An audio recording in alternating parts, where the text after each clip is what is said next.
আর না হলে এর পরের যে বিপ্লবটা হবে সেই বিপ্লবের মধ্য দিয়ে বিএনপি ইতিহাসের আস্থা করে নিক্ষিপ্ত হয়ে যাবে। প্রতিনিধিত্বশীল চেয়ার থেকে যখন বলা হয় এই কথা যে আমরা শুধু নির্বাচনটা আদায় করার জন্য এই জুলাই সনদে স্বাক্ষর করেছিলাম।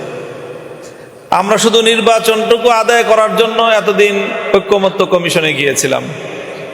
আমাদের তো আসলে ঐক্যমত্যেরও কোনো ইচ্ছা ছিল না, আমাদের সংস্কারও কোনো ইচ্ছা ছিল না। আমাদের তো শুধু ইচ্ছা ছিল যে কোনোভাবে নির্বাচন করে ক্ষমতায় যাওয়া। এই কথা যদি একটা শাসক মহলের প্রতিনিধিত্বশীল ব্যক্তিরা বলতে পারে, তো আমার কাছে তো আমার মনে হয় যে আকাশ ভেঙে পড়ার মতো। এটা কিভাবে সম্ভব? তো কাজেই আজকে জনগণকে, দেশের মানুষকে এই কথাটা বুঝতে হবে এবং তাদের কাছে আমাদের এই কথাটাই বলতে হবে যে এইরকম অকপট স্বীকৃতি, যে আত্মস্বীকৃত মুনাফিক, স্বঘোষিত মুনাফিকি করলো, এরপরে কিভাবে তারা তাদের এই দেশের মানুষকে শাসন করার লেজিটিমেসি থাকতে পারে, এটা আমার বুঝে আসে না। আমরা স্পষ্টভাবে বলি এবং মনে করি, গতকালকেই তো এবি পার্টির এখানে এই মঞ্চেই প্রতিষ্ঠাবার্ষিকী ছিল। সেখানে আমি সংক্ষেপে আমাদের যে বর্তমান আন্দোলন, গণভোটের রায়, জুলাই সনদ, সব কিছুকে কেন্দ্র করে আমি এই সব আমাদের দাবি দাওয়াকে সামারি করে 4টা পয়েন্টে বলেছিলাম। আবারও সেই কথাটা পুনরাবৃত্তি করছি যে আমরা সরকারের কাছ থেকে 4টি বিষয় চাই। প্রথম হলো যে আমরা সংবিধানের সংস্কার চাই, কোনো যদি কিন্তু ছাড়া। এই সংবিধানে সংশোধনীর এই ব্যাখ্যা ছাড়াই যেই সংস্কারের দাবি উঠেছে, যেই সংস্কারের কথা বিএনপি তার 31 দফার যে নির্বাচনী তার যে ইশতেহার ছিল সেখানেও সে ব্যক্ত করেছে, সেই সংস্কারটাই করতে হবে। অন্যথায় আমাদের বিরোধী দলীয় চিফ হুইপের ভাষায়, আজকের সভাপতির ভাষায়, তাহলে আমরাও আবার সেই সংবিধান পুনর্লিখন, নতুন করে রচনা করার পথে হাঁটব।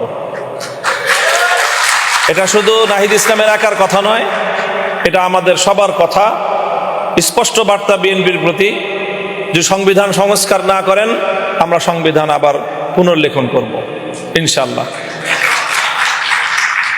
আমরা দ্বিতীয় যে আমাদের বাংলাদেশের মানুষের যে অভিপ্রায়, বিপ্লবের যে অভিপ্রায়, সেটা হলো আমরা ক্ষমতার বিকেন্দ্রীকরণ চাই এবং আমরা ক্ষমতার মধ্যে একটা ভারসাম্য চাই। এই ক্ষমতার বিকেন্দ্রীকরণ এবং ভারসাম্য আনয়নের জন্যই প্রধানমন্ত্রীর হাত থেকে প্রায় 5টা গুরুত্বপূর্ণ নিয়োগের দায়িত্ব রাষ্ট্রপতির হাতে ন্যস্ত করার প্রস্তাবনা করা হয়েছে, জুলাই সনদের মধ্যে অন্তর্ভুক্ত করা হয়েছে। মানবাধিকার, তথ্য, আইন এই কমিশনগুলোর এবং বাংলাদেশ ব্যাংকের ও এনার্জি রেগুলেটরি কমিশনের এই জায়গাগুলোতে রাষ্ট্রপতির হাতে নিয়োগের দায়িত্ব অর্পণ করা হয়েছে। স্থানীয় সরকারকে স্বায়ত্ত শাসন দেওয়ার প্রস্তাবনা রয়েছে এবং বিচার বিভাগের যে সার্বিক যে স্বাধীনতা এবং স্বকীয়তা, সেটা বিচার বিভাগ এবং সুপ্রিম কোর্টের হাতে ন্যস্ত করা হয়েছে। এই প্রস্তাবনাগুলো বাস্তবায়নের মাধ্যমে আমরা মনে করি যে ক্ষমতার বিকেন্দ্রীকরণের যে আমাদের দীর্ঘদিনের যে দাবি, জনদাবি এবং ভারসাম্য প্রতিষ্ঠার যে একটা অভিপ্রায়, সেটা বাস্তবায়িত হবে। এটা হলো আমাদের দ্বিতীয়। তৃতীয় হলো আমরা রাষ্ট্রের মধ্যে দলীয়করণ এবং দুর্নীতিমুক্ত প্রশাসনিক কাঠামো চাই। কাজে এখানে পিএসসি, দুদক এবং মহাহিসাব রক্ষক সহ এই জাতীয় গুরুত্বপূর্ণ জায়গাগুলোতে নিয়োগের যেই ব্যবস্থা বা নিয়োগের যেই সিস্টেম, সেটা বাছাই কমিটির মাধ্যমে এই নিয়োগগুলোর ব্যবস্থা করতে হবে। দলীয়করণ এবং দুর্নীতিমুক্ত একটা সমাজ এবং একটা রাষ্ট্র আমরা গড়তে চাই। চতুর্থ হলো আমাদের নিরপেক্ষ এবং স্বচ্ছ একটা নির্বাচন চাই। সেই 90-এর দশক থেকে বাংলাদেশের মানুষ নিরপেক্ষ নির্বাচনের জন্য যেই পরিমাণ আন্দোলন বাংলাদেশে হয়েছে, একটা নিরপেক্ষ নির্বাচন ব্যবস্থা প্রতিষ্ঠার জন্য আমি জানি না সমকালীন পৃথিবীর অন্য কোনো দেশে এত বেশি আন্দোলন সংগ্রাম, এত বেশি জীবন দান, এত বেশি সম্পদের ক্ষয়ক্ষতি, এত আন্দোলন সংগ্রাম আর কোনো দেশে হয়েছে আমার জানা নেই। এরপরেও যদি বাংলাদেশের মানুষ একটা নিরপেক্ষ স্বচ্ছ নির্বাচনের নিশ্চয়তা না পায়, তাহলে এটা হবে আমাদের জন্য খুবই দুর্ভাগ্য এবং হতাশার কারণ। কাজেই সংবিধান সংস্কার, ক্ষমতার বিকেন্দ্রীকরণ, ভারসাম্য প্রতিষ্ঠা, দলীয়করণ ও দুর্নীতি মুক্ত প্রশাসনিক কাঠামো, নিরপেক্ষ স্বচ্ছ নির্বাচনের নিশ্চয়তা, এই চারটি মৌলিক বিষয় যে কোনো মূল্যে আমরা আদায় করে ছাড়বো, এই দৃঢ় প্রত্যয় আমাদের লাগবে।